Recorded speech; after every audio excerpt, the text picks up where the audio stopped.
saying that you want to offer a ditto. Try to confine your comments again to our charge, if you would.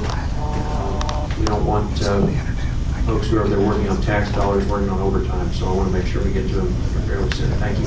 Just state your name and be sure to fill out a witness form. You may proceed. My name is Bleish, and I will try to be very quick. I was one of the people profiled by one of the documents recently released in many ways. So this touches very close to home to me, and I'll just read through my comments real quickly. First and foremost, language such as 9/11, terror, and Iraq war have been used to pass many instances of intrusive legislation in our country at the national level, including the Patriot Act, Military Commissions Act, and the Real ID. These are all things generated out of fear, and it seems to me from listening to testimony today that the MIAC Center was created by a government that is fearful of its people in some way.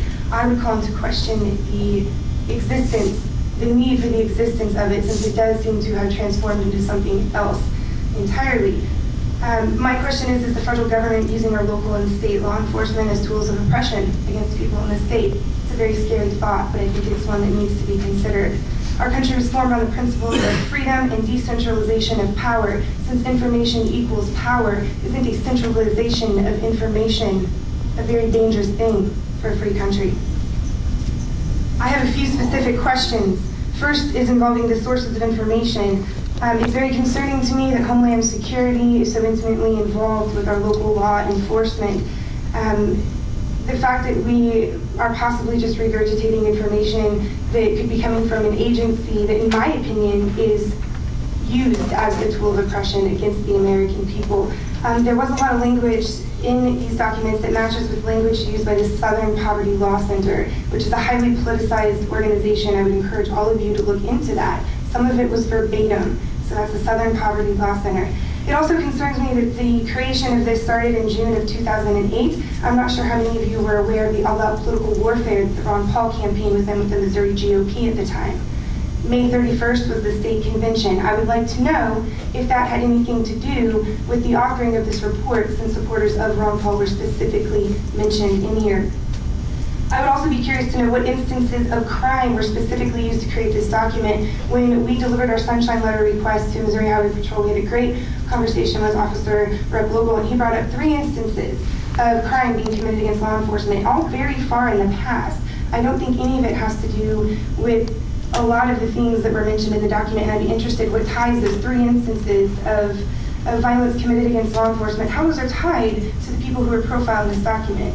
My second set of questions would be regarding the use of this information. How much of it is fed upward to Homeland Security and to FBI? Are they using our law enforcement agencies and our MIAC Center as a source to take information from the bottom down? That would be a dangerous place to be.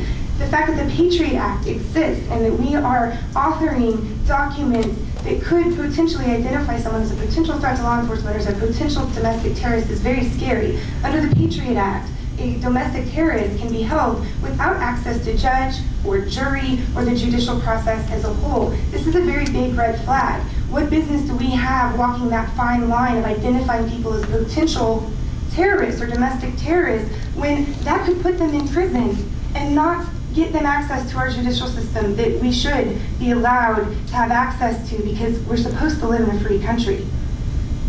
It also concerns me that in the Fed rallies were specifically mentioned that happened in October as another document was released, and I did not bring a copy of that, and I wish I had. I can provide a copy of it for all of you, that a post office employee took off the time clock, and it was issued from the U.S. Army Reserve saying they were specifically watching these in the Fed rallies. Why? That brings into the next set of questions, the protection of the people of this state. You know, I'm watching trends in government oppression happen all over our country. What is the MIAC Center doing to identify those trends and protect the people against instances of oppression and tyranny? Is the fact that we're questioning the Federal Reserve banking system, which to me is nothing more than an organized crime syndicate, really something that our law enforcement should be considering a threat? Or should that be the other way around? Should they be identifying in what ways our federal government is committing acts, criminal acts, against the citizens of our country and our state? That's what's important. We need to be focusing here on our state. I would like to make one comment, and then I have a specific question for Representative Vibrock, if that's possible. my question is the role in law enforcement to prevent crime before it happens, or to bring people to justice regarding past criminal activity? And my question for Representative Ebrock is, you brought up the 1776 Revolutionary War mentality. That, sir, brought us freedom in the face of tyranny. What concerns you more, the fact that citizens are talking about revolution, or the fact that our government might be walking in that direction? Let me just interrupt you here. I apologize that I have to do this, but all of your comments need to be directed to the chair. Okay, Chair, could I please hear you ask a question, sir, Representative Ebrock? The way the committee works, you're here to present public comment. The committee may offer questions of you, but it's not a time for those offering testimony to question the committee. Well, then I would like to offer the comment to the entire committee That would be fine. consider the comment about 1776 that brought us freedom in the face of tyranny. And it appears, yeah, there is a lot of talk about the Revolutionary War, and there's a revolution of love brewing in this country. I'm sure you guys have seen the Ron Paul Revolution logo with the word love highlighted in red. That's a peaceful revolution, a revolution of ideas.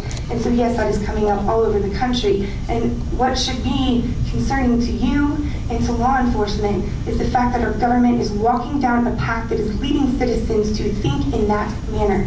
That should be your concern, not people committing acts of revolution or violence. We need to be protecting our people from the government.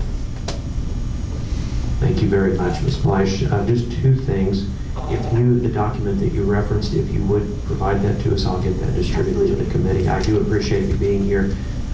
In the interest of